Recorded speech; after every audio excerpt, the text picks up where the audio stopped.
And the Astronomers of the Ancient British Isles, Learning from History Part 7. And this talk I gave 2 years ago, but it's been updated and improved, and this is the first time we've actually put it on film. Now I'm going to talk about the essential elements of historical research on surveying and astronomy. Most of you will know that the stars have been mapped in great detail, and we have evidence of maybe 16,000 BC, there was knowledge of where the galactic center was.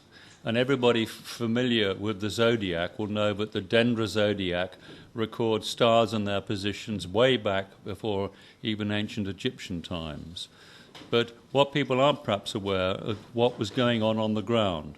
And the purpose of this talk is to demonstrate conclusively and scientifically that we are the products of an advanced civilization, a civilization that had mapped the world in great detail many, many thousands of years ago, and had also mapped the sky with incredible precision, almost an obsession with astronomy. And we're going to see a little bit about why that was. But I'm starting now with the surveyors. Christian O'Brien's work, it's very important to me. I'm continuing his work, and that's my mother's first cousin behind him. And when he retired from the oil industry, he set out to try and disprove ley lines. And far from disproving them, he discovered between Hatfield Forest and Wandlebury, which is near Cambridge, a loxodrome, which he described as Line A loxodrome in East Anglia, leading to the identification and origin of the surveyors and astronomers, the culture bearers from Kharsag. That's Sumerian head enclosure, same place as the Garden of Eden in southern Lebanon from 9,300 BC, which was the end of the Younger Dryas and the start of civilization and agriculture as we know it scientifically.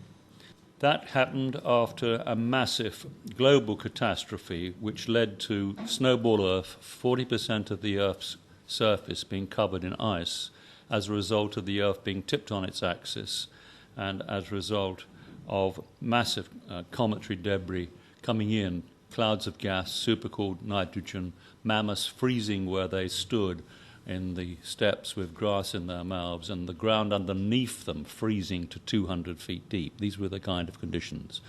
And Professor Bill Napier, who wrote wonderful books with Professor Victor Klug, a great astrophysicist of this country, he just produced another document saying that there would have been massive falls of ice over that period of time too. Incredibly hostile, seas washing around the planet, the whole story of this catastrophe.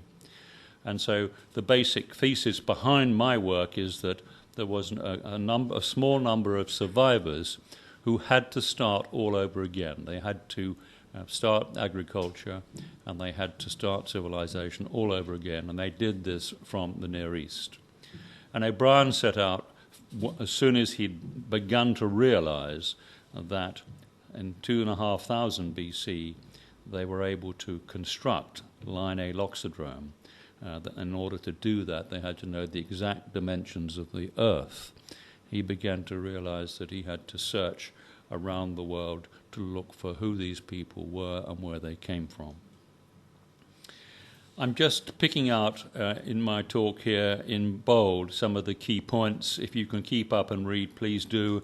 You can always watch them again on the web or look at the PowerPoint on its own and catch up with the detail later on. But I want to give you the basic outlines, and you can go back and put flesh on your own understanding of what I'm saying at a later time.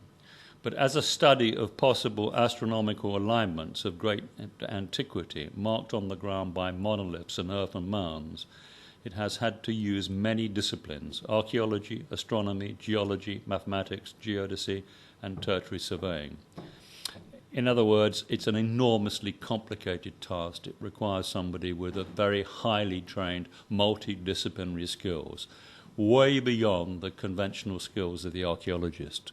And it's very sad that the conventional archaeologist hasn't recognized the skills of the people who've dealt with this work and still dismiss the idea that we were much more than painted savages in early times.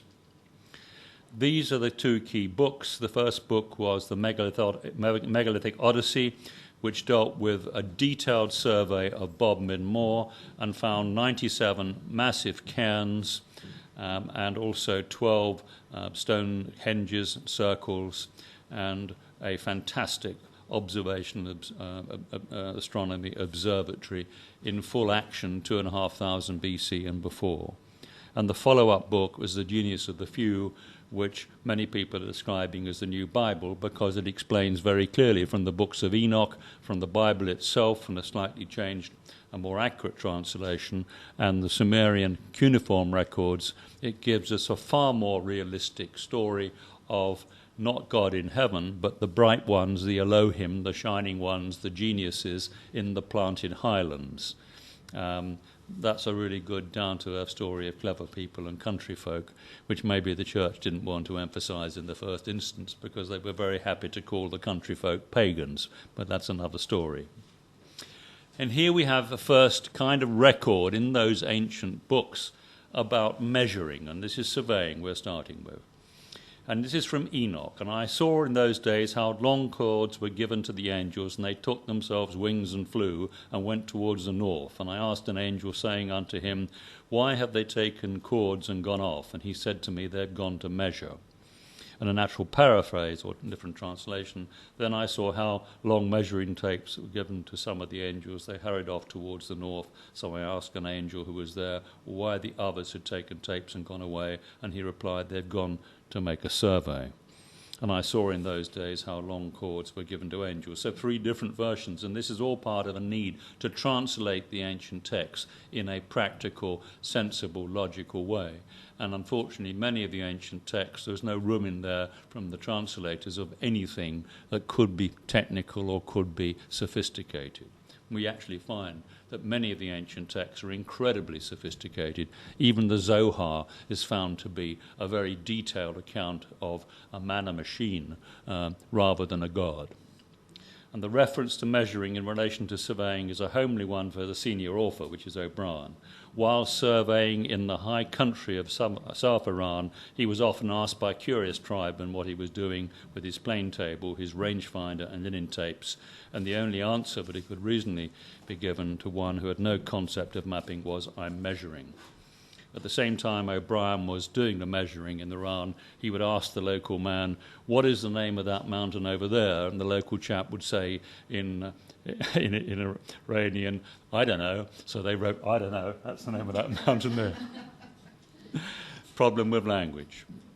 So the first plan we have, the first sign of measurement and design, is this incredible tablet from Nippur. Nippur was one of the most important and earliest of the Sumerian cities, and we have here the actual town plan, which was recovered by the University of Pennsylvania in 1879. The city map was first published in 1904 by H.V. Hilprecht. So round about 4,000, 5,000 BC, we have people measuring and laying out buildings to a standard system of measurement. Here we have another lovely image of one of the gods on the left with a rolled measuring tape and a rod. And the rolled measuring tape was for measuring out the fields, and the rod was a standard unit of measurement. And we find that the standard unit of measurement was in use all around the world right from the time of Jericho at 9,200 BC, and we see the same standard system of measurement at use in the Mayan area in Mesoamerica around about even 700 AD. So it was a very long time span, and that's based on the golden ratio and the Riemann and the royal cubit and the megalithic yard, all tying in together the mathematics.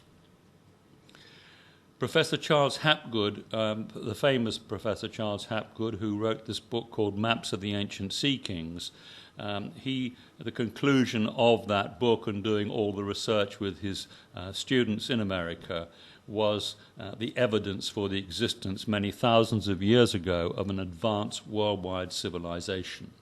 The maps, long known to scholars, include the Pires Ray map that shows Antarctica, the Hajjat Ahmed map, the Orontius Phineus, and other remarkable maps and charts. According to Hapgood, the map makers responsible for the earliest maps must in some ways have been more technically advanced than 16th century Europe and the ancient civilizations of Greece, Egypt, and Babylon. Not only did they produce fantastically detailed maps, they also appear to have mapped every continent. The Americas were mapped thousands of years before Columbus, and Antarctica was mapped when its coasts were free of ice. We're now realizing that Antarctica's coasts weren't totally free of ice, and that those maps must have been taken with the kind of technology we have today to tell the difference from the air between solid ground and ice, even more advanced and technical than we realize. And here's the map. It's the Orontius Phineas map, and it's the subglacial land surfaces of Antarctica. And here we have some of the best evidence that we had people who were incredibly capable in very early times. Again, we have Nordskild's comparison of Ptolemy's map, and Ptolemy's, if you remember, were the Greeks, Alexander the Great's generals who took over in Egypt from about 320, and they produced the Ptolemy map here, and it's compared with the much earlier map, the Dulcart Portolano, and the Portolano means port-to-port map of the Phoenicians. And you can see that the much earlier Phoenician map is far more accurate and far more realistic than the later Ptolemy map. Again, the Piri-Reis map was discovered or rediscovered in Turkey, Admiral Piri-Reis, and these maps were shown by Charles Hapgood. They central feature in the book, and they showed precise knowledge of latitude and longitude and a perfect representation of the coastlines right the way around the Atlantic and other parts of the world, based on a datum point at Syene, which is near Aswan in Egypt, which is a very important point because that's where we have the sun reaching a standstill point on the Tropic of Cancer and then going south at that crucial point in the year. In addition, we've got the correct placing of the Azores in latitude and longitude on the geometric grid. This is the Piri-Reis map, which shows which gives an indication that the Azores were much larger when the Piri-Reis map was produced and have been sinking since that particular time. And if anybody looks at the Golden Age Project website, you will see the O'Brien geological evidence that the Azores was a large mid-Atlantic island which collapsed and sank. And here we have one of the many, many clues that we were looking at the mid-Atlantic ridge being way above sea level and the story of Atlantis being a reality, and the geological evidence that in particular from the discovery of a hanging riverbed on San Miguel, some 250 feet wide. That riverbed could not have been created, nor could the boulders in it have been created without a landmass of something like the size of Spain. So that is a subject which is being pursued by a number of people. Even this week I've been contacted by a German team who have accepted the O'Brien thesis and want to find out more about what was going on Atlantis. And I'm helping it with a book from the Bosnian on his evidence, which came from the Leipzig Museum and many other European museums, that we have actually the written records confirming that people moved from the island of Atlantis to the eastern Mediterranean, where we find the Garden of Eden site, and that the Azores were habitable, more habitable perhaps than anywhere else during this Younger Dryas period. But that's more excitement to come. Here, the map of the world on an equidistant projection to compare with the Piri-Reis map of 1513, and you see it's taking us back to Egypt. Again, and when they eventually worked out how the Piri-Reis map was laid out, it confirmed all the thoughts and calculations that the Piri-Reis map was as accurate as anything we've done until we had the satellite methods of calculating things precisely. This is the satellite image of Hierakonpolis, now dated to 3850 BC, and you can see all the land reclamation here on all sides. and the modern land reclamation, but you can also see beneath the sand massive activity of our ancestors at a time when Egypt was lush with vegetation and had water before the Sahara desert dried out. And at the same time the Sahara desert dried out, the Arabian desert and the Thar desert on the Indus Valley also dried out. So we had massive climate change, and that where we're looking now at the ancient world, 5,000, 6,000 BC, we're recovering knowledge of tremendous sophistication, big populations, and successful civilized life, and far more civilized, far better equipped during what I call, and others have called, the Golden Age in early times. Social organization which was superb. There was no religion as we know it. It was secular. It was city-state organization. The king played the key role in acting on behalf of the people, and no priests and politicians as we know them today, and thousands of years of peaceful prosperity with everybody contributing to the community and very happy and willing to do so. Over to China, we find the same thing. Maps of Atraxa View the Great was carved in stone in 1137. It's known to have been in use for an indefinite period of time before that. Like the Portolanos of the West, the real date of origin is unknown. A comparison of the river system shown on this map with that of a modern map of China shows remarkable accuracy. And this points to the existence in very ancient times of a worldwide civilization, the map makers of which mapped virtually the entire globe. I regard this Chinese map as the I have erected in this book. Those are the words from Professor Charles Hapgood. We also have another great scholar who did just the same thing, American-based Dr. Livio Stetchini, and he demonstrated the Egyptians could measure latitude and longitude accurately. He also found that the maps and the records extended to Norway and Russia and down into southern Africa as well. It does seem as if there may be some substance to the old tradition which says it does that the initiates from Atlantis brought technical skills into ancient Egypt. Now that's more speculative, but what we do know when we go back to the Garden of Eden site or the Kharsag, we've got angels, archangels and watchers who were the culture bearers who took civilization around the world in those very early times. And we know from the agricultural record that within 2,000 years of 9,400, we have the agricultural technology and many of the seeds that started in the Lebanon all found all around the world. So here we come back and start and look at Britain, surveyors and civil engineers in ancient Britain. And this, I'm going to do one slide on the incredible research of Peter Watts, who is a mathematician, and he's calculated exactly how these standard units were worked out and how the ancient people living in this country, 4000 BC, how they were able to calculate all the dimensions of the Earth, time, dates, etc., with great accuracy. And so the calendars and also the king lists of the ancient people can be seen to be totally accurate because they could measure time as accurate as we can today. Now this is Peter's model, and in simple language, if you're a Boy Scout or a Girl Guide, go and put a stick in the garden and follow the movement of a sun and look at it at different times in the year, and then you can work backwards and do the calculations to see what's going on and how valuable that relationship between the sun and the earth and the top of your stick is in telling you what is going on. Calculating time, date, and latitude with the sundial.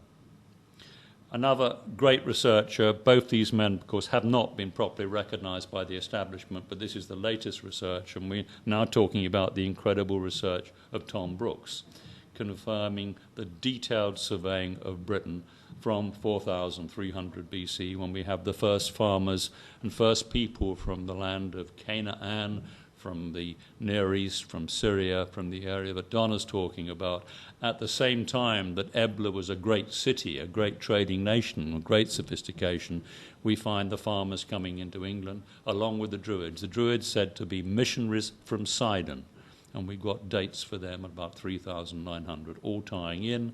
And we also know that 4,200 marked the climatic optimum, where we had a peak population in those ancient times. There was a need for people to migrate and set up city-states elsewhere around the world. Now, Thom spent his whole life looking at the ancient sites and taking measurements and looking for straight lines.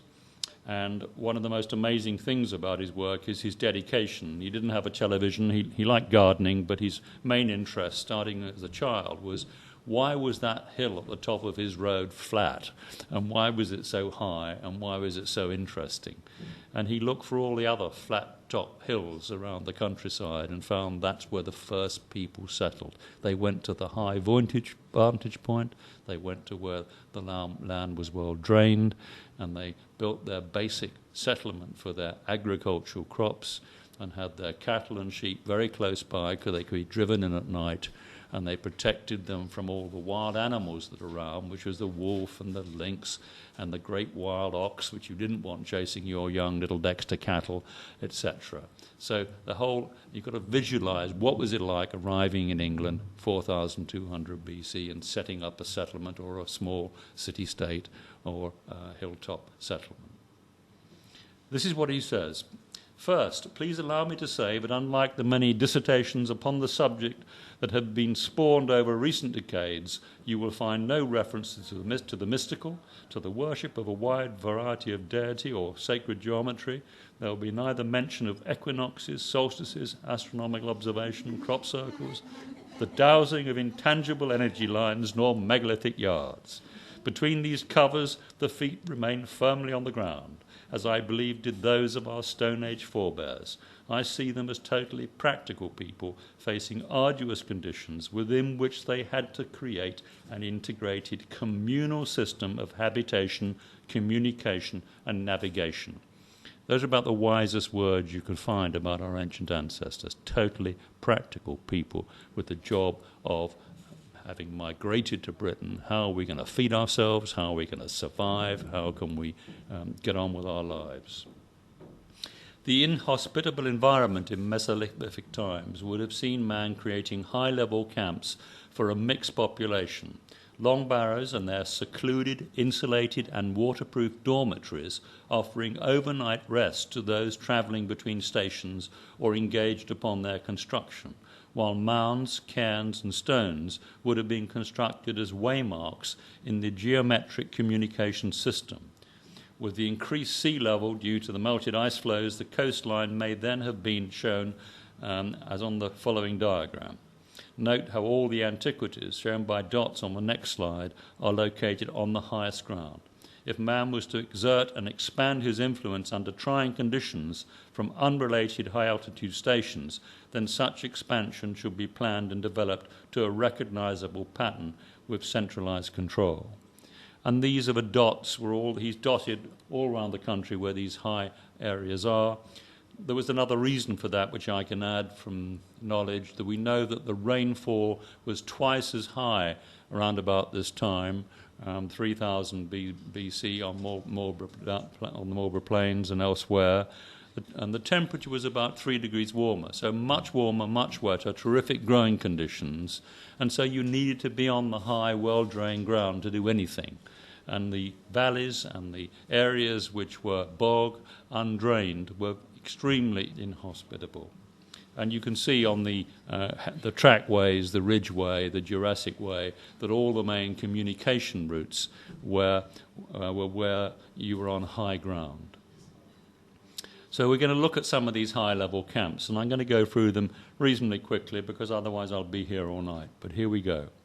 Just on Dorset alone, we're not far from Dorset, you'll see all those camps, high-level camps in red. They're nearly always within sight of another camp. They're on the high ground. They must have been in some form of communication with each other, and they're there for you to go and visit now. And they're one of the most interesting days out you can imagine in visiting these numerous, marvellous hill forts, or they shouldn't be called hill forts because we don't really have anybody fighting one another on the records until we get the threat of the Roman invasion. or when the Belgic tribes are pushed out of Europe by the Romans, and there's a bit of friction between the people in England at that time. Pilsden Pen, highest point in Dorset, you can see.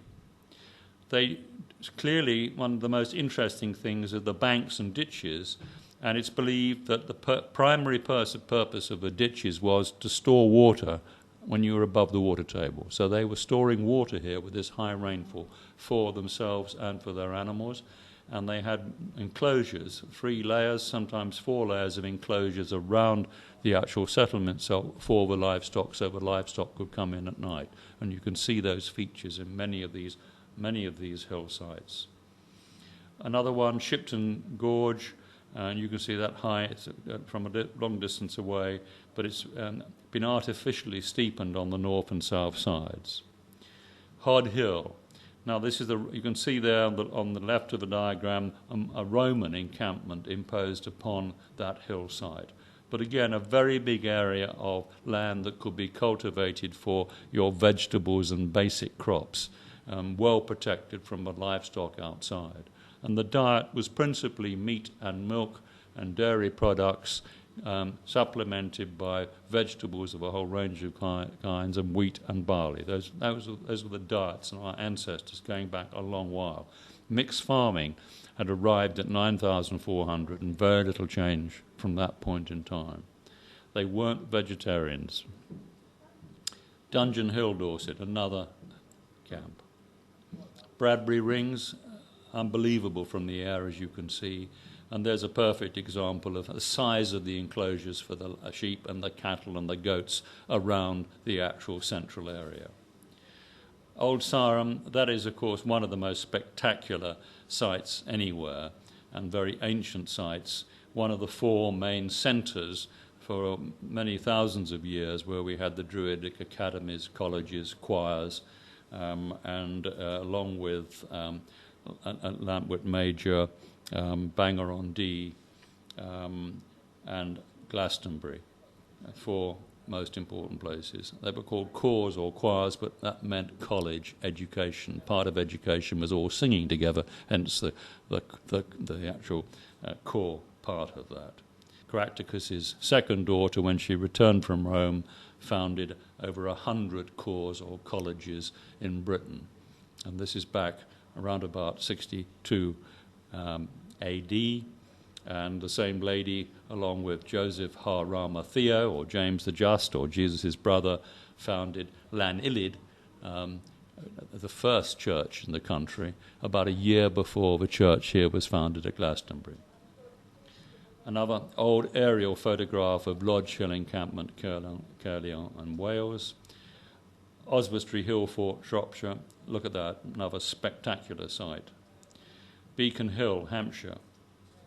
Figsbury Ring. Berry Hill, near Andover. Uffington. Yavering Bell Hill Fort in Northumberland. Very important site. And this is a similar site at Cashel Hill Fort in Ireland. Holcombe Camp, another very important site close to the sea on the Norfolk coast.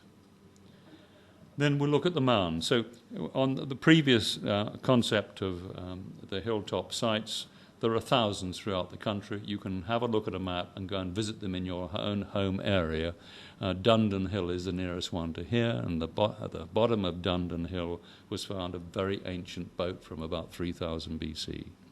So they're very close, and they make a lovely day out. Now the mounds. Silbury, that's well known to us. It was, in fact, a step pyramid, and the construction is shown here, and each drum is about 17 feet in height, with the outer wall leaning at an angle for added stability. This is the latest research. And the construction of Silbury Hill, the best date that I can find, is about 2750. And we're going to see why Silbury Hill was so important, because it was the benchmark, a datum point for the surveying of the whole of southern England. Marlborough Mound, not many people know. The actual steps there were put in much later in, I think, in Victorian times, but it was a mound very similar to Silbury Hill, but on a smaller scale. at the same time as Silbury Hill. And the Barbary escarpment, most people have been, I hope you've been to see Barbary Hill Fort, a hilltop camp, a site, and you'll find here that marker there. Now, what's really interesting about those three is that it is a perfect isosceles triangle, mathematically perfect. And it's based on Silbury Hill. And that was the centre of the isosceles triangle survey of the whole of southern Britain, emanating out from that particular point. Now this is Tom Brooks' Silbury Barbary Castle, Marlborough Mound triangle, and Peter Watts' mathematics. So we have a 50-degree angle and a 40-degree angle. And this is the mathematics of an isosceles triangle. And I won't go into that now because the mathematics is a great way to bog the whole talk down and get the audience to switch off, but just believe me. I put that in because that's a classic one. You can see that marker mound from several different directions on Clay Hill. Clay Hill, another hilltop, cleared, an ideal place for our early ancestors to arrive. And the marker points are very important because they represent where this isosceles triangle surveying system were actually linked precisely. Norfolk, Great Eastern Motte, Tunbridge Castle, these castle mottes. Now, we always think the castle mottes were built by the Normans, but the Normans wouldn't have been able to build anything on those mounds if those mounds hadn't been there for thousands of years and had settled. Even a wooden structure would start to tip over if you put it on a fresh mound. And so they placed on the early sites where people gathered together and where they had their survey markers. And a castle and motte. Pickering Castle, all over, you go all over the country. Cardiff Castle, all these were original survey markers. And Dumfries, the Kharsag culture in the Sulm Valley in Germany, this is common to wherever these people migrated. And much of Germany was actually occupied from people who came from Britain. It was an interesting part of our history, is that our cousins, the Germans, originally came from Britain, by and large, and so we're much more closely related to the Germans than we actually think. In fact, we're all so closely related genetically, it's ridiculous that we should ever argue about race. And would you believe good old Jerusalem's got its own mound as well? Bampton Mound in Devon. This is Llanillid, and I've just said that's where the first Christian church was built, 62 AD, by Claudia and Joseph Haramathiyo, James the Just, a year before the church was built here in Glastonbury.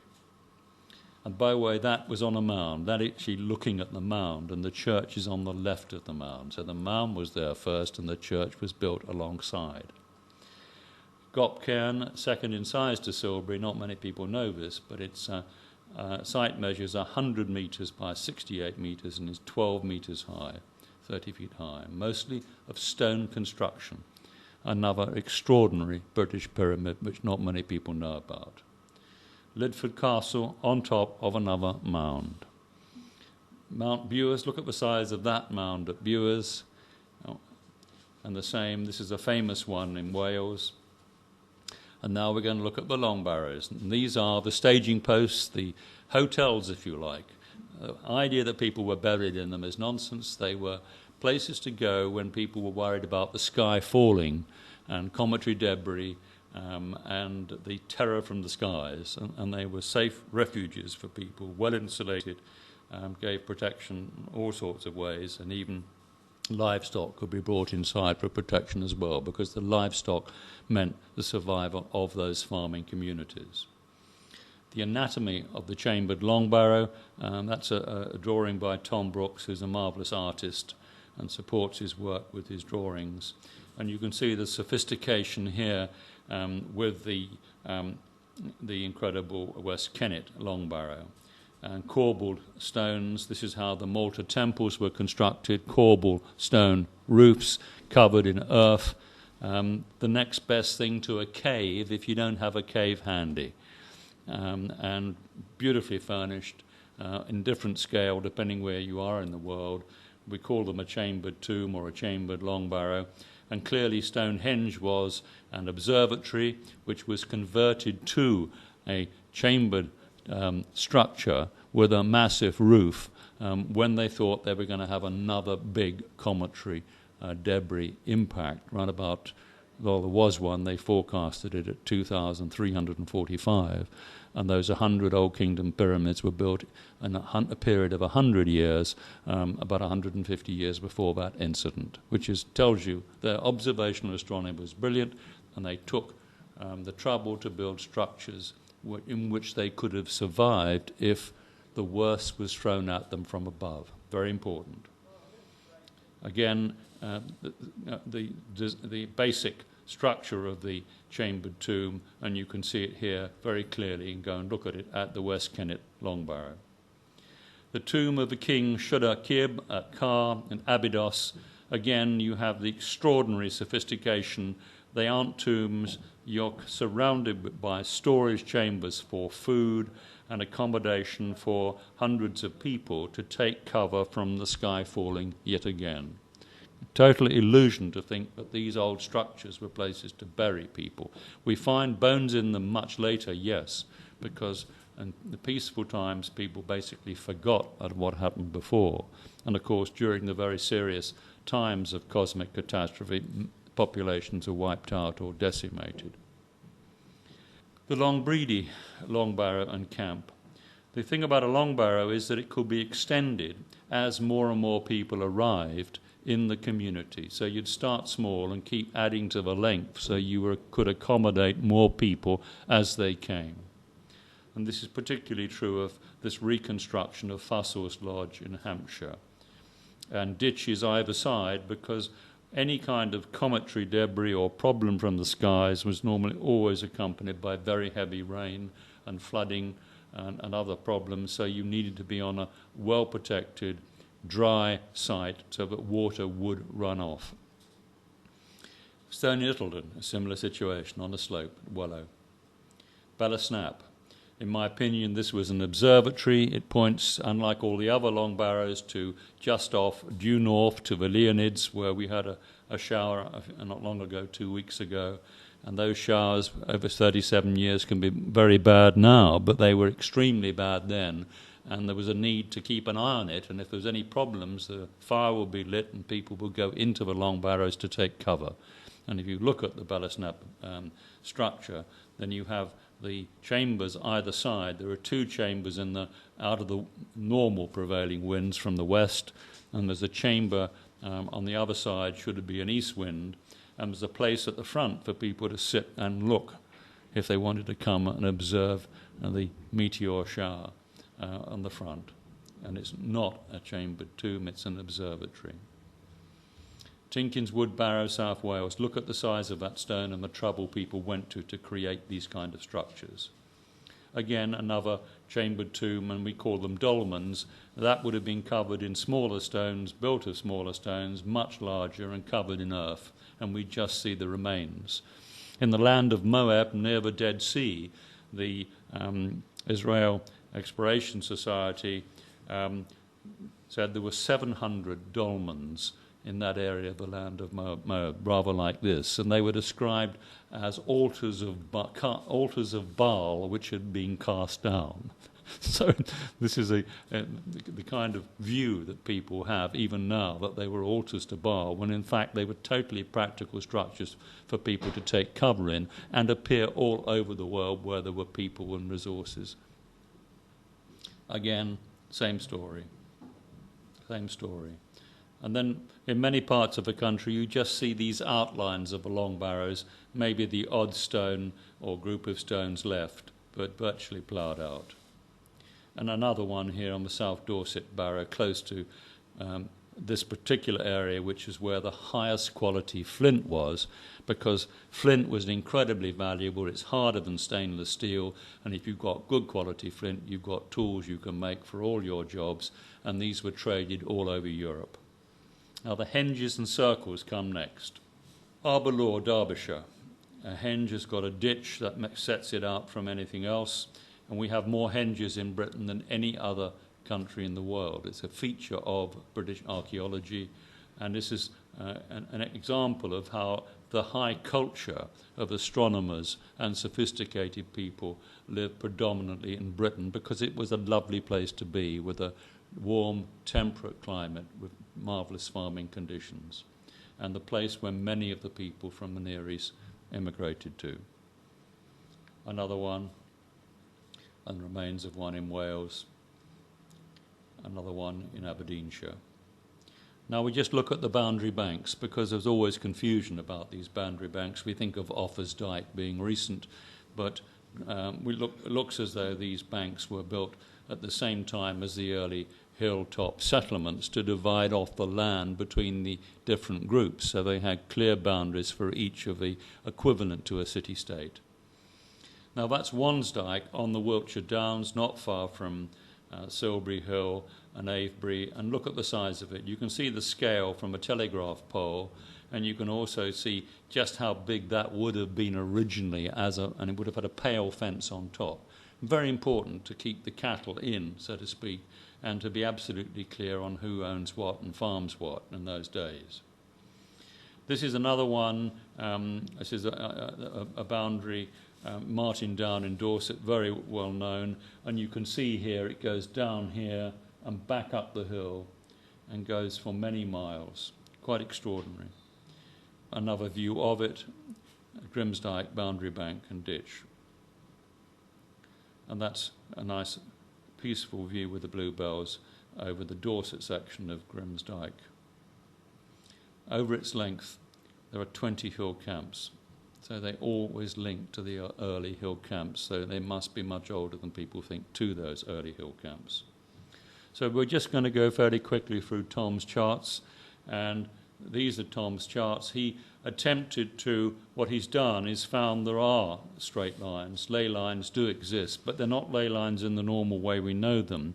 They are dead straight lines which allow for the curvature of the Earth and are exactly the same mathematically as our Ordnance Survey draws them today. So the people who set out these lines and set all these markers and mounds and banks, etc., on these lines had exact knowledge of the curvature of the Earth. It's very, very important. And they're so accurate, it's believed they must have surveyed it from the air. But that's just an aside comment from the people who really looked at this.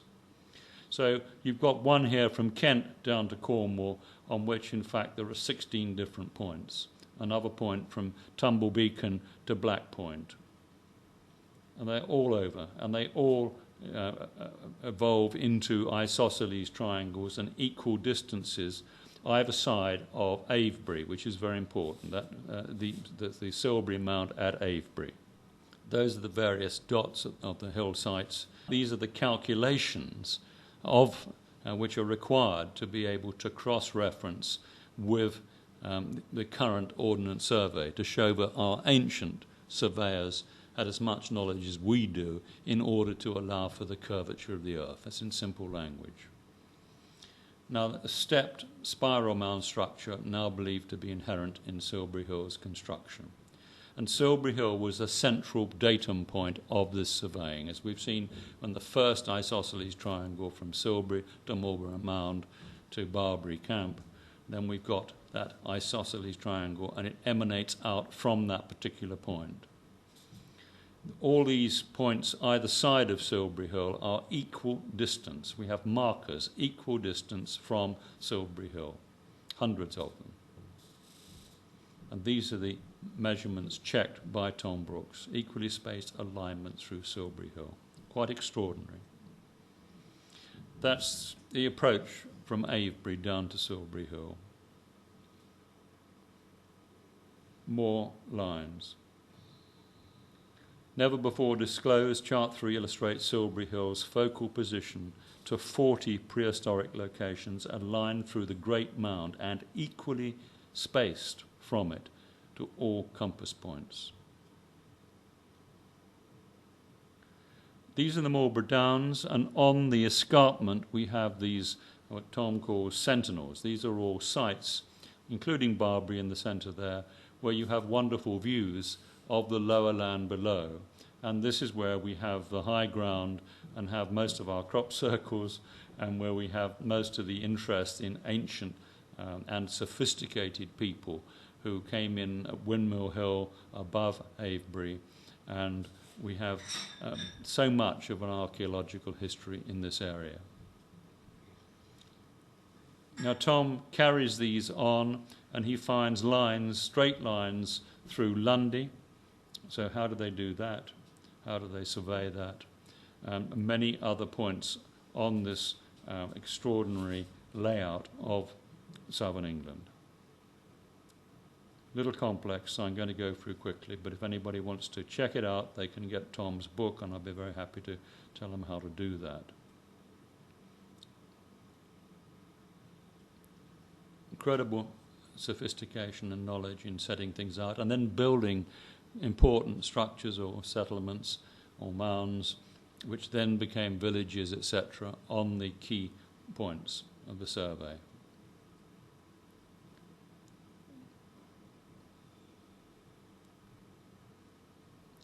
Now, the net result of that was a spiral construction.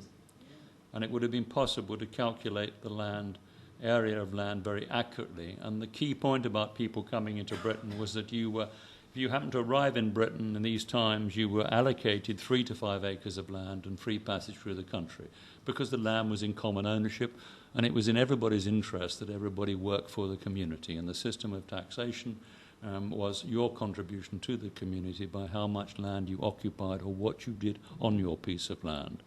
And Henry George, the great American economist, thought that's how we should be taxed today. So simple and straightforward. The Roman roads, we've got these lines coming in, and we do have these straight lines, but the most interesting thing about the Roman roads is that they're not straight over long distances. They go along the sides of the isosceles triangles.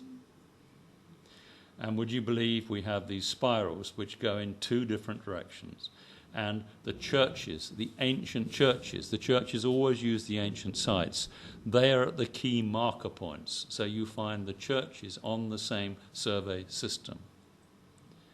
The cathedrals and churches of mid-southwest England, clockwise and anti-clockwise spirals to all parts from Wells Cathedral. In this case, the datum point is Wells Cathedral. And parish churches in the west of England operate on the same system. So the key thing about building a church on one of the earlier sites. We saw that with Llanillid, built beside a major mound. You have Grimes grave there, where you've got all the flints, and you have similar isosceles triangles and survey markers and points on the system.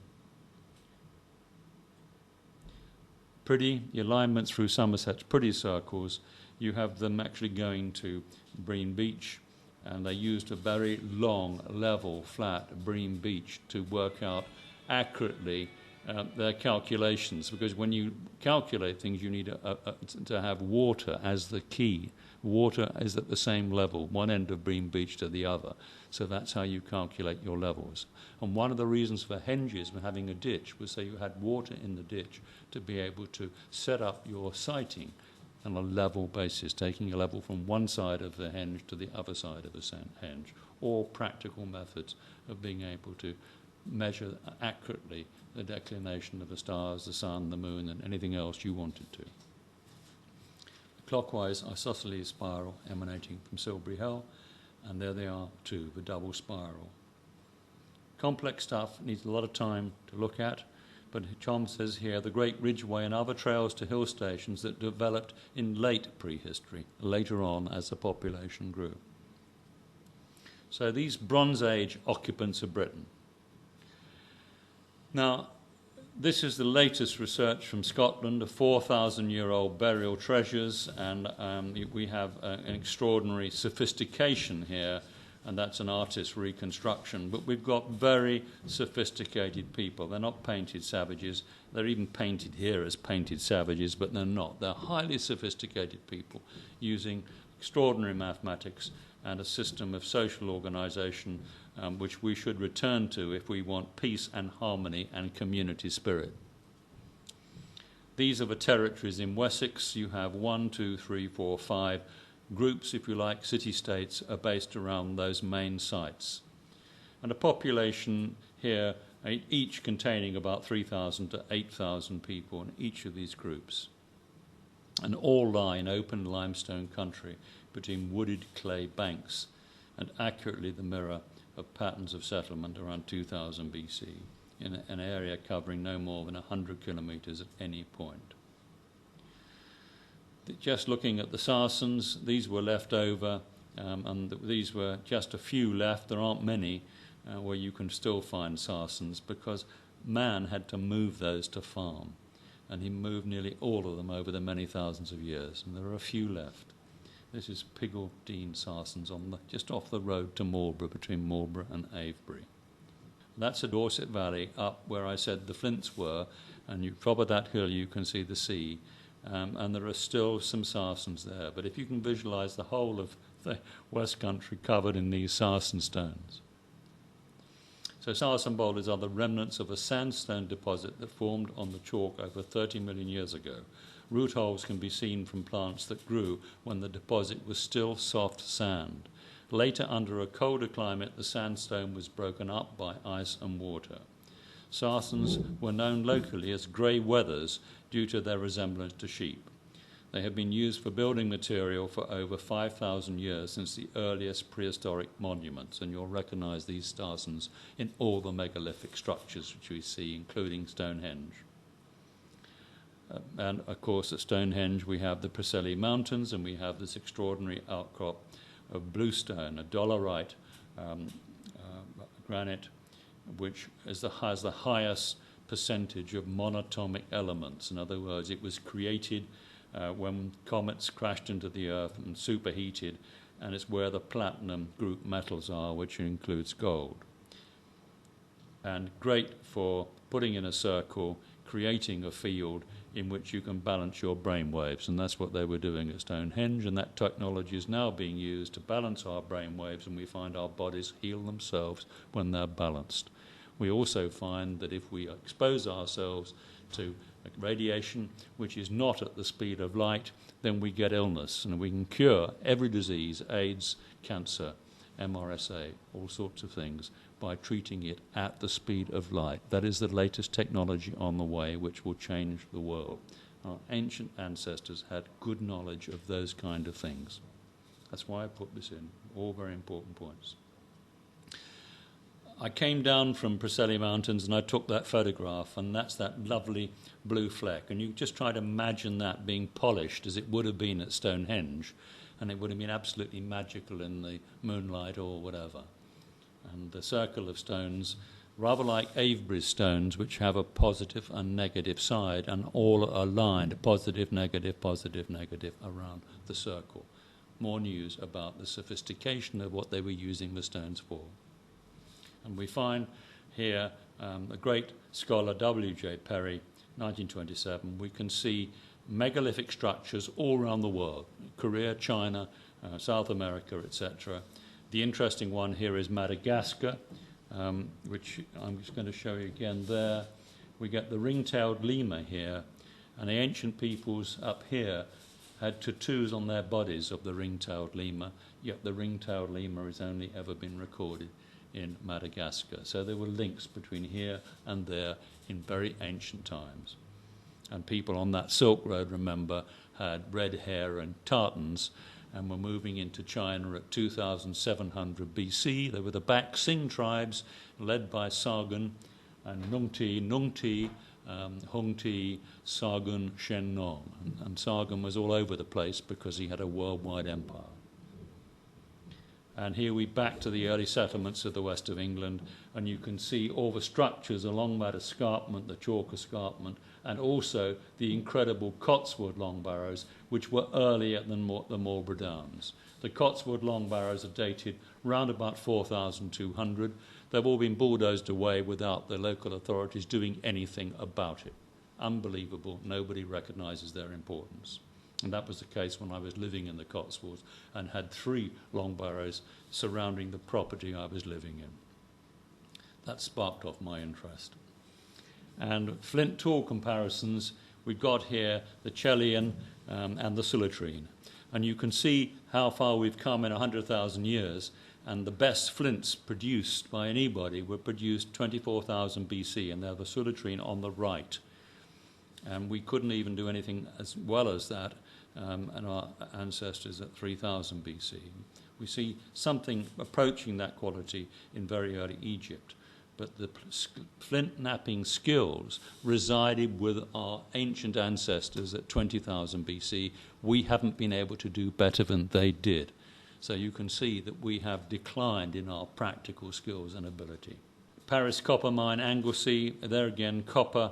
That's a great big hole, and you wouldn't see a man if he stood in the bottom of that. It's an absolute massive hole. All our navy ships had copper bottoms on them, and so these early people were coming for metals. Metals were vitally important.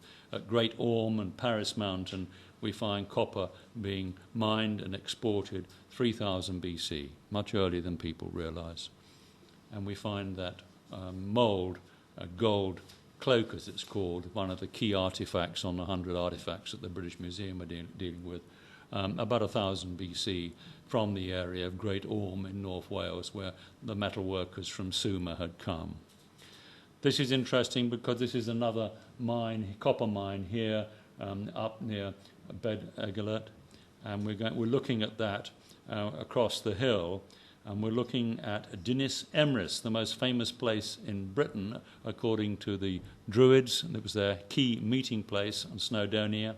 And we go now and look at it. That is Dinis Emrys, the meeting place of the Druids. And that's the top of it. And that's a little bit further in. And that's the view back to the copper seams and copper mines. And about 3,000 years ago, the ships could come right up here to take the copper back to the Near East. And that's the meeting place of the Druids, Dinis Emrys. And that's the waterfall, and you can see the malachite and the colouring there. Fabulous. And that's Dinis Emrys in the background. And in Derbyshire, we've got the Long Barrows right close to the lead mines, same on the Mendips, and the reason the lead was important because some of the lead had 20% silver. So they really wanted the silver, and that's why we're there rather than the lead. Crucial. So that's what our ancient ancestors are doing, why they came here, and why marking it out and surveying it at all was so important. And even down to Glastonbury here, we've got the Street Bridge and Wherryall Hill, and the high tide would have come right the way up to Street Bridge in these ancient times because the land has been rising. So the ocean-going ships, and Joseph of Varamir in particular at the time he was here, would have come up on the high tide, and he would have, on the right tide, he would have gone straight back over to Wales to look at all the mining interest over there on the same day. And so covering the Mendips and here was straightforward. And remember that there was a navigation system all the way up around the Somerset levels and great sophistication going back for a long while. And I believe that the word Somerset means Sumer, place of the Sumers, Somerton, a settlement of the Sumers, and we find that they were great specialists in reclaiming marshes, and we see these massive migrations when the climate changed in the Mesopotamian plains and valleys, and this ties in with the time people are coming and building the causeways and the works on the Somerset levels at 3,800 with very sophisticated jade axes and tools. So now we're going to look just at some of the other features. We're moving on to astronomy, and this is from the summoning of Enoch, and we're told that the angels study the movements of the stars, sun and the moon.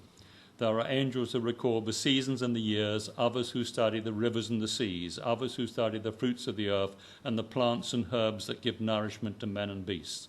And the angels study mankind and record the behaviour of men and how they live. This is another piece of ancient text which is incredibly important from Jubilees. And it states, this is Arpachshad, a grandson of Noah. And he found a writing which former generations had carved upon a rock, and he read what was thereon, and he transcribed and sinned owing to it, for it contained the teaching of the watchers, in accordance with which they used to observe the omens of the sun and the moon and the stars and all the signs of heaven. And he wrote it down and said nothing about it, for he was afraid to speak to Noah about it, lest he should be angry with him on account of it. At the time of Noah, who was a king in Sumer at 4000 BC, they were trying to wipe the record clean of the ancient gods, the serpent knowledge, the angels, watchers, at that particular time. So we have this extraordinary span of history back to 9,500 years BC, and so many fundamental problems with the story of Noah being ancient when it's modern and a much later flood. Key point, though, is that we have a key story, again, from a totally different source, that the angels, the archangels, and the watchers were the culture bearers taking this knowledge all around the world at the earliest times. Now, in terms of astronomy, the Enuma Enil, the series of tablets, is a collection of documents interpreting observation of the stars, planets, weather, and natural occurrences like earthquakes. This is a modern quotation. But the key point is that Enuma, Anu, and Enil means in the beginning, Anu and Enil. And we're going back to those two original members of the group of culture bearers, and they set up the Encyclopedia of Astronomy.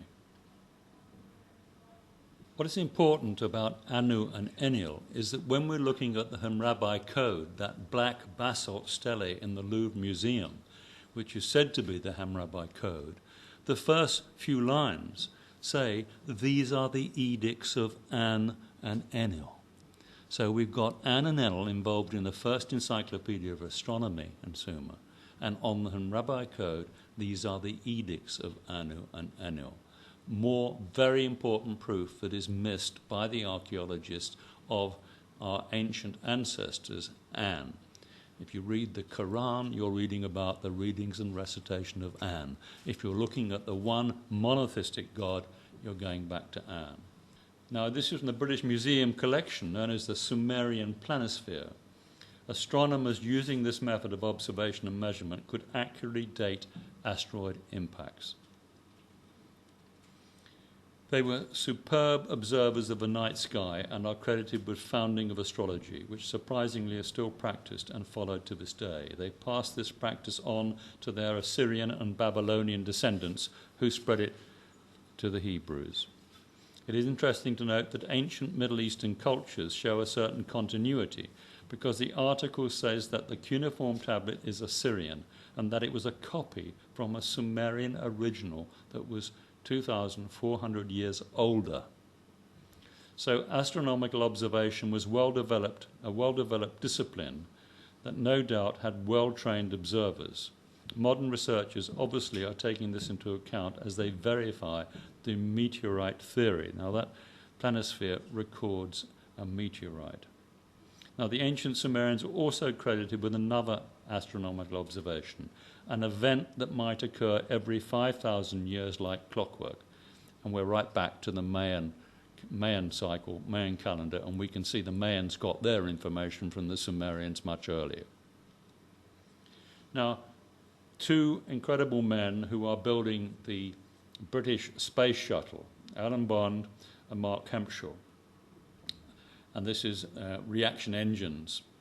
And they both were looking at all the reasons why it was important for us to build a space shuttle so that we could prepare for what could happen again, which is cometary debris, meteorite impacts, and the need for us to be prepared for such a situation.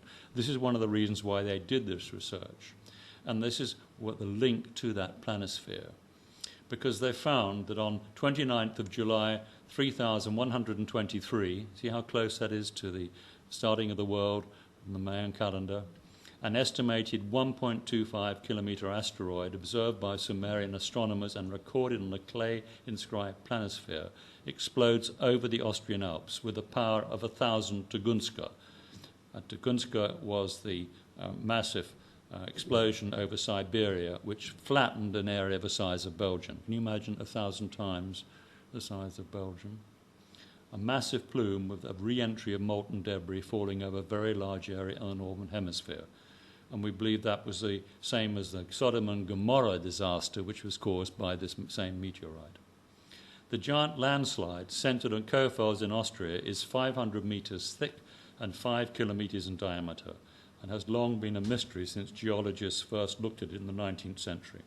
The conclusion drawn by research in the middle 20th century was this, that it must be due to a very large meteor impact because of the evidence of crushing pressures and explosions. And this research by Ellen Bond and Mark Hampshire centres on the Sumerian knowledge and accurate use of a cuneiform tablet known as a planisphere. That's the technology which the Sumerians were demonstrating. This is something equally sensational, 3rd millennium, and geometric fire altars. These were computers made of stones which had laid out in a certain way. And from this particular computer, laid out in a certain way, 2,500 BC, across from Sumer to India, you had a situation where they were calculating all manner of things. Geometric altars are found in India and Eurasia, along with the associated mathematics of astronomy, based on mean motions, as early as the 3rd millennium BC. They were constructed from reference to astronomical and numerical design manuals and described as Vedic fire altars and temples. They were built in 5 layers of thousands of bricks in specified shapes.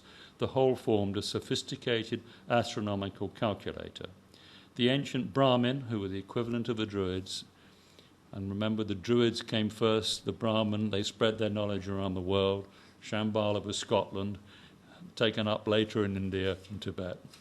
The ancient Brahmin astronomers observed and calculated a range of information, including the marking of the seasons with the helical rising of stars and the sequence for a 95-year cycle, which corresponds to a tropical year being equal to 365.24675 days. They made observations of the solar day and the mean value of a lunar year divided into 360 parts called a tethi. They had knowledge of eclipses. They had sufficient long-term information on the movement of stars to include within these structures knowledge of a 25,920-year precession of the equinoxes cycle. Not many people know this. It's there to be seen. Incredible sophistication, 2,500 BC and beyond, tying in with all I'm telling you about what was going on at Britain at the time, and also, of course, Ebla.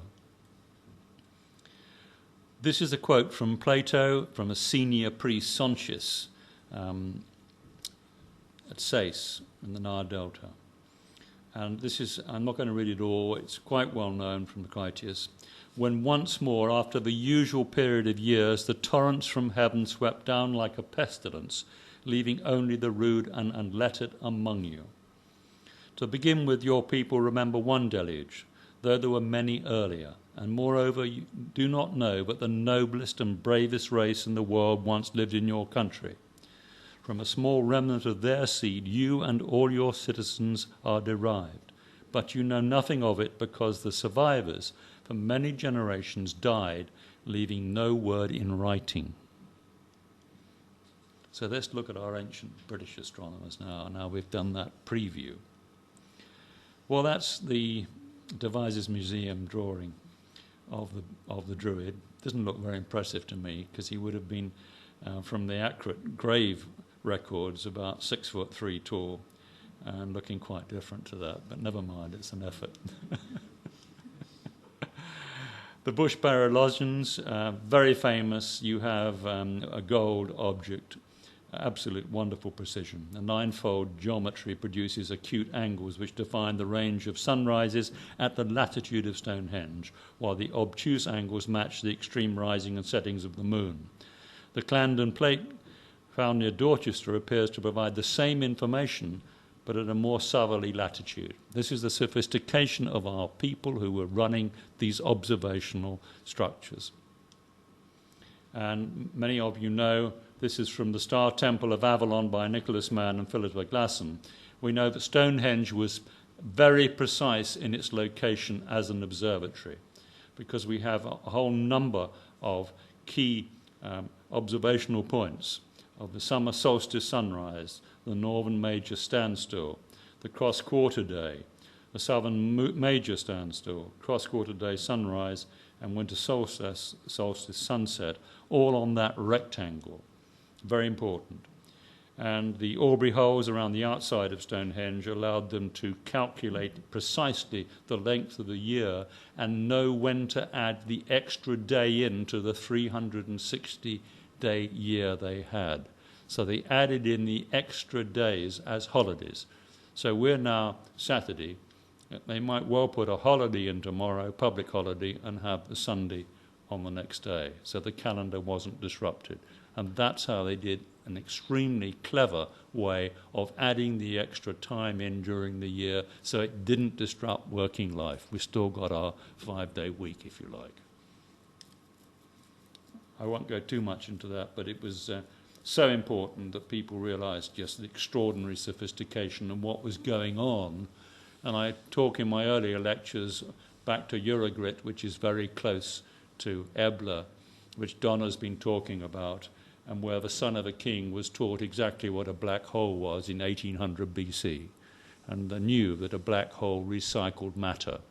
And Stephen Hawking at Cambridge had to admit that he was wrong about black holes. They did recycle matter, and I got a letter published in the Daily Mail at the time about that. But it's just being aware of what was taught in the mystery schools, how sophisticated the Druid knowledge was, how they really were the masters of wisdom, and how we had a high culture whose objective was the secular pursuit of knowledge, the truth before the world, and respecting the natural laws which required the free will of both men and women, lost the time the Romans invaded and not recovered. So perhaps we can get back to that point at some time by getting the people back in charge of their destiny. Just another little point about the Dorset escarpment. You can see two mounds here. They're quite interesting. Whether or not they were used as markers, I don't know, but they look artificial to me. But when you look around the countryside, there's so much more than you can possibly realize, and you have to put your mindset back and say, well, we had a big population, we had a lovely, thriving countryside, loads of people, rich farmland, etc., big populations, what were they up to? And we see these signs if we look hard enough on the ground. Crucial evidence now. I'm going to Bryn Celli Dudu, or Do, in Anglesey. I don't know how to pronounce that. I'm not a Welshman, unfortunately. I have a Welsh ancestor whose name was Edwards, a blacksmith who came to Cambridgeshire like us all. We have mixed blood, but I can't pronounce that word. And this henge was built in around about 3000 BC. And later it was converted into a burial chamber barrow. Not a burial chamber, but somewhere where people could go. And it's very important to see the change that took place here in Anglesey, which has been thoroughly worked out by our archaeologists. Remember that we had all the Old Kingdom pyramids being built 2,500 BC. They thought there was going to be another wipeout, so they had to build these structures as protection for the people. Now, in Peru, you find all the same technology amongst the Peruvian peoples, the Incas, the pre-Incas, from very early times, the same kind of observation or observatories. Now, the key point is I'm just going to go to line A in a little bit more detail on line A, and Christian O'Brien acknowledges the debt I owe to Professor Thom and Professor G.S. Hawkins for the inspiration and direction which their respective work in astronomical field has given me. It's a shame that a lot of conventionally archaeologists didn't join in with that, and even the two people here, they were rather obsessed with their own knowledge to even accept somebody like O'Brien coming in who was several leaps ahead of them in practice at the time. And this is the difficulty. And we had an excellent article published about O'Brien's work in 1976 in the Daily Telegraph magazine, and maybe in 10 years' time it will be published again and people will accept it, but it takes a long while. Now, a loxodrome was this line which is a curve on the Earth's surface, and it's parallel to the meridian, allows for the Earth being round. A loxodrome is a line on the Earth's surface making a constant angle with the meridian. the construction of which requires knowledge of the Earth dimensions, thereby forming the basis of meridian astronomy. This includes all observations made for the purposes of time determination and most of the position observations made visually, both of fundamental importance to astronomers. This is O'Brien at the station points on Line A between Hatfield Forest and Wandlebury, the Ordean stone here. And here is a stone. One of the missing stones was in the region of the car park at Stansted Airport, and when they started excavating the airport, they found this stone very close to where it should have been on that line, because not all the stones are still on the line, but they were exactly one megalithic mile apart, and this one appeared during the construction of Stansted Airport car park, or one of the car parks. Another line, that isn't on the line on the right, it is on the line on the left. So you've got remains of these extraordinary structures still in that Essex countryside and East Anglia. Not many people know, not many people have done the research. But the extraordinary thing is that they were all put there for a very important purpose. That is the Shortgrove monolith, which is exactly half distance on Line A. And when O'Brien did his calculations and realised that stone was precisely halfway, that really excited him and led to the other discoveries being made. And there it goes here from Hatfield Forest to Wandlebury. So it was very important because meridian astronomy was established 2,500 BC or before, but had to be rediscovered in the last 1,000 years. Another diagrammatic presentation of Line A with all the markers upon that line. And the markers would have had a sharp point originally before the erosion, and they were very precisely constructed and set out and laid out. And that's the Wandlebury earthwork with all the same kind of measurements and calculations that you see at Stonehenge, with the same kind of sophistication. And this is Megalithic Odyssey, the book which deals with Bodmin Moor, and Bodmin Moor was the great observational astronomy structure here. And this is where young men from all over the world, known world, came to learn observational astronomy. That is one of the structures, one of 97 ridge-top cairns up to 50 feet high, made of small stones which have all been now moved and reused, and it's believed as much stone was used on Bodmin Moor for the observatories was used in the Great Pyramid. And that's laying everything out as O'Brien did, all the survey points, all the markers. Again, all those key points and hilltops. And the observations, summer solstice, etc., all the things we normally look at in terms of observational astronomy. Bodmin Moor, with its 12 stone circles and over 90 ridgetop cairns, provides a superb location to investigate mathematically whether the circles and cairns were random or whether there was a deliberate astronomical construction in their relative placements.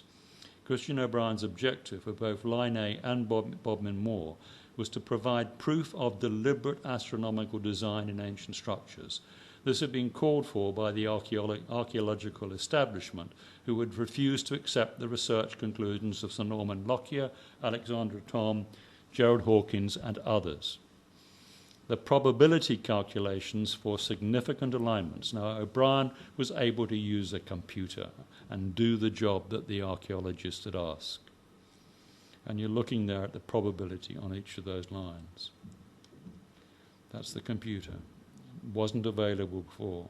And O'Brien had these skills in his job as an exploration geologist, one of the greatest exploration geologists of the last 100 years.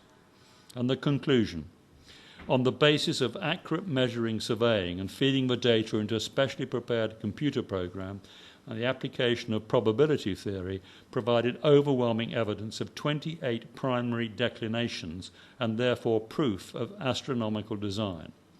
O'Brien considered that the Bodmin Moor complex was well suited to have provided an ideal site for astronomical research university.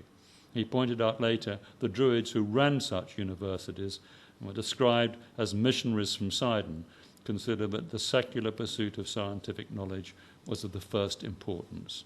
So that's what the archaeological establishment wanted. It's what O'Brien provided, and still they didn't take any notice. A little bit on Druid history, because we're looking at our ancestors here, and Druids took this knowledge around the world. The Druids were the successors, as you can see here, of the Tuatha de Danaan, which means the people of the god An. We're back to An again, and the land of Canaan. And this is the lovely Irish text. They had no vessels. No one really knows whether it was over the heavens or out of the heavens or out of the earth that they came. Were they demons of the devil? Were they men?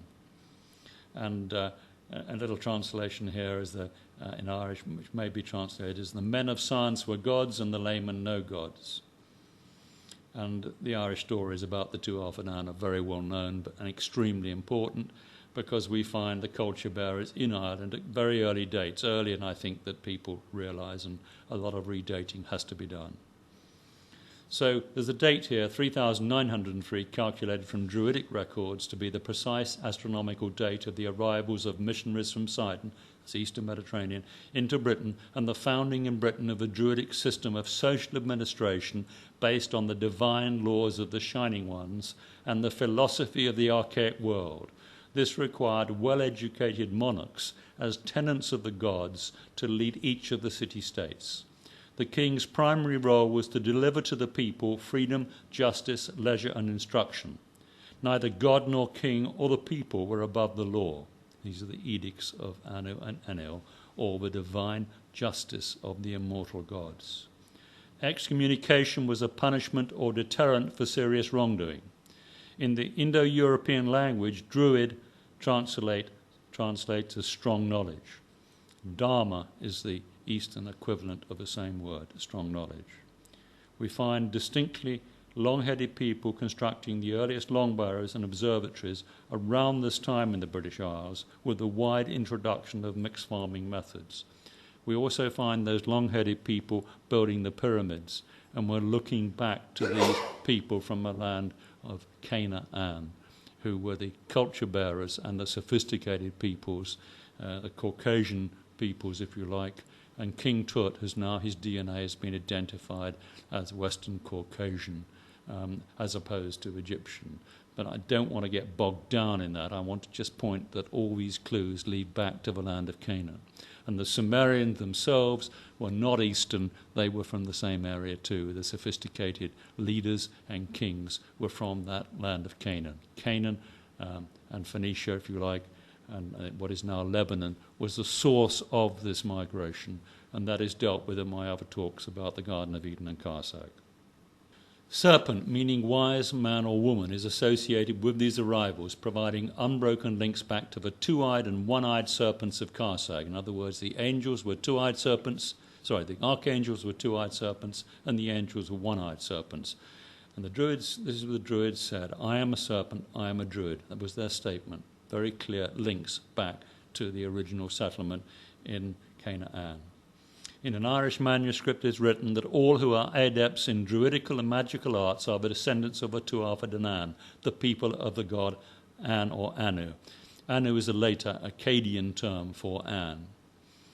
In Southern Ireland, there is still a saying, wise as the Tuatha de Danaan.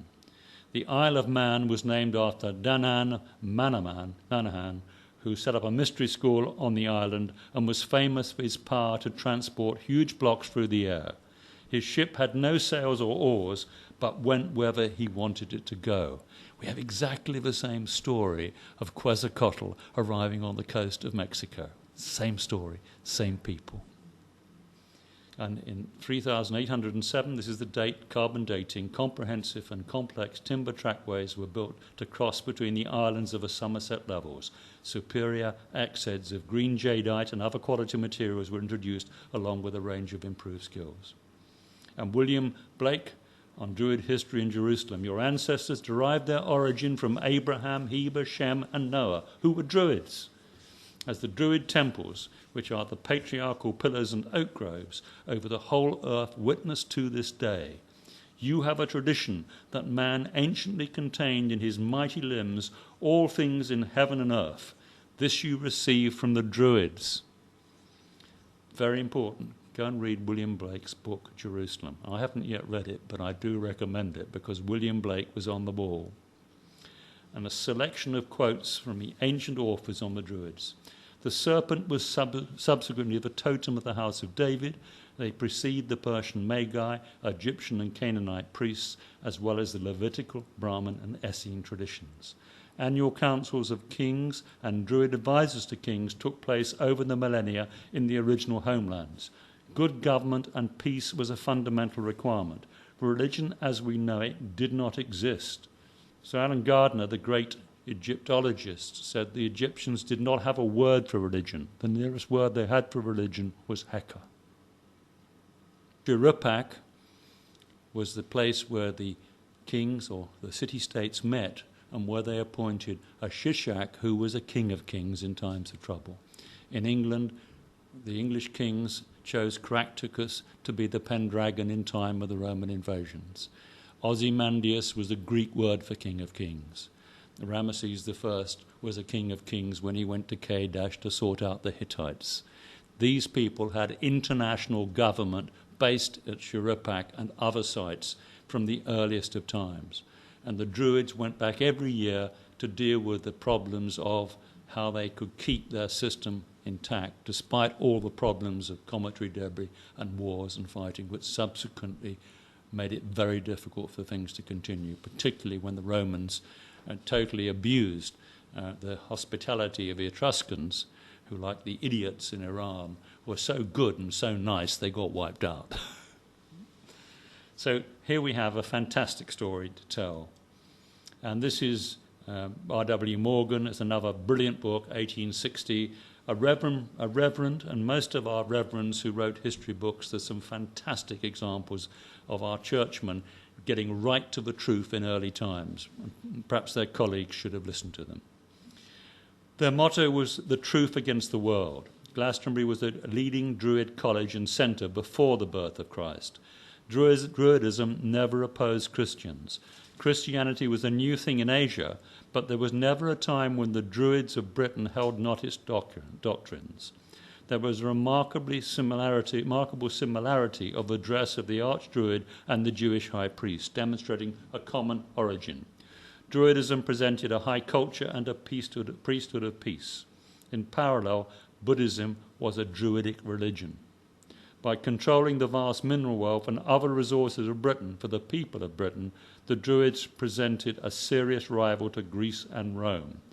Under Augustus and Tiberius, it was a treasonable offence to be a Druid priest. So you can see they really got under the skin of the Romans. And it's my belief that Jesus spent time in Britain and went to try and restore good government of the old city-state system in Palestine, to try and put the old homeland back into order again after hundreds of years of fighting and trouble and confusion. And many of the Romans, I believe, supported him, including Pontius Pilate, who'd been to Scotland to a Druidic academy. That's another story. This is Lawrence Gardner on the Druids. Claudius asserted that the Druids and the Nazarenes had become inextricably linked, and he classified the membership of both sects to be capital offences, even though Britain was beyond his jurisdiction and not then a province of the Roman Empire. Contrary to the rule of Rome, Druidic colleges in Britain were teaching law, science, astronomy and religion. They had to be crushed. According to Gildas, there were 40 seats of Druidic learning in Britain, the most influential of which was the Isle of Mona, Anglesey.